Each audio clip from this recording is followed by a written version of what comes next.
తెలంగాణలో కాంగ్రెస్ పాలన ఎలా ఉందంటే ఏం చెప్తారు సార్?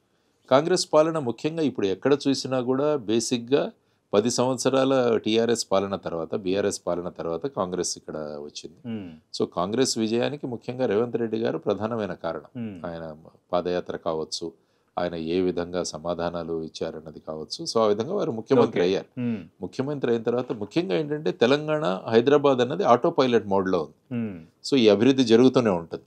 సో, దానితో పాటు మళ్ళా ఇప్పుడు ప్రధానంగా వీళ్ళు చేస్తున్న అంశాలేంటంటే, వాళ్ళిచ్చిన 5 హామీలు అనుకుంటాను హ్మ్. ఇక్కడ.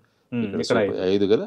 ఆ 5 హామీల ఇంప్లిమెంటేషన్. హ్మ్. తర్వాతేంటంటే, ఫైనాన్షియల్ పొజిషన్ గూడా మనం చూసుకోవాలి. ఇప్పుడు ప్రధానంగా రేవంత్ రెడ్డి గారే 1, 2 చోట్ల అన్నారు. హ్మ్. ఈవెన్ సాలరీస్ ఇవ్వడానికి గూడా మన దగ్గర డబ్బులు లేవు. అవును. ఆ విధమైన పరిస్థితి అని గూడా వారు మాట్లాడారు. హ్మ్. సో, ఉన్న పరిస్థితులలో అనేక అంశాలను తీసుకొని వాళ్ళు ముందుకు వెళుతున్నారు.